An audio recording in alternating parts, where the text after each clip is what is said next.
Thank you, Madam Chair. Premier Sufi, honourable members. Premier, we have duly taken note of your list of achievements brought about by the ANC in the last 30 years. However, if one would cease viewing these ANC projects individually and zoom out to evaluate them in a holistic manner and measure how they cohere within the larger Gauteng environment, then a different picture emerges.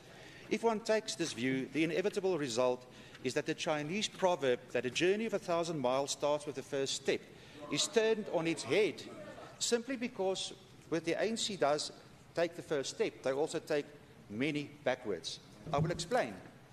While Gauteng now possesses a Gautrain and bus rapid transit system, the government transport system in itself in the province has actually regressed due to a dysfunctional PRASA and a highway system that was paid off 30 years ago and that was magically made a toll road by the stroke of a pen.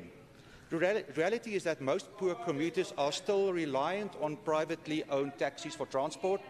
The reality is that e-tolls are still with us, and we will have to see whether the ANC will refund any toll fees paid. While the Mandela Bridge and Soccer City are visible landmarks, the endless dangerous dirt roads in townships and potholed roads everywhere are a towering testimony to the regression of infrastructure in Gauteng, not even to mention the failure to build enough schools against the backdrop of a growing population. While drones, surveillance cameras, panic buttons and crime prevention wardens are rolled out to fight crime, the reality is that crime has reached its highest peak in the history of the province. It is now systemic and part of normal life in Gauteng, especially within the Gauteng government itself, run by the ANC. And all the gimmicks in the world will not drive it down.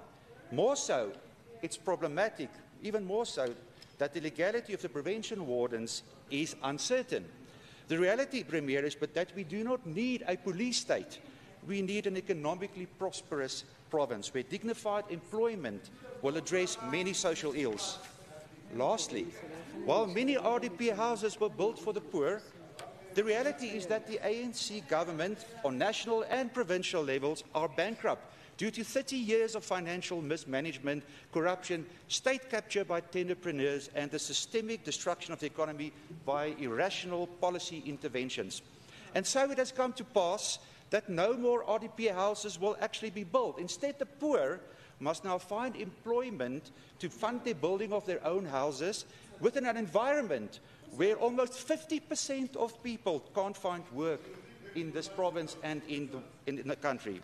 It is to be noted that this is the highest unemployment rate in the history of the country since the forming of the Union in 1910. Holistically viewed, the ANC in government has progressed one step forward and 1,000 steps backward. In essence, what the ANC has achieved in the last 30 years are the following. Firstly, the ANC has managed to invert a very old Chinese saying and proverb, and in practice have turned it upside down. That takes some doing. Secondly, the Premier has, on behalf of the ANC, basically repackaged old failed promises in a new wrapper that is designed to bamboozle the electorate into voting for a party that has in reality regressed the province over the last 30 years. If the Gauteng, answer this, if the Gauteng ANC government truly were spectacularly successful in improving the lives of the people of Gauteng, then tell us why would it be necessary now to employ thousands of people in unsustainable jobs in government, roll out gimmicky anti-crime programs, build solar farms, stop the e-tolls suddenly now, develop townships, and make many more promises. If the last 30 years were so good, why would you be doing that now? Answer me that. No, the ANC has made one step forward and 1,000 steps backward. So, in final, we will witness the formation of a new multi-party government in Gauteng this year that will know how to put one foot before the other and progress forwards towards the achievement of a safe, prosperous, family-oriented province, a new powerhouse for the country and for the continent. Here is to 1,000 steps forward for real. Thank you.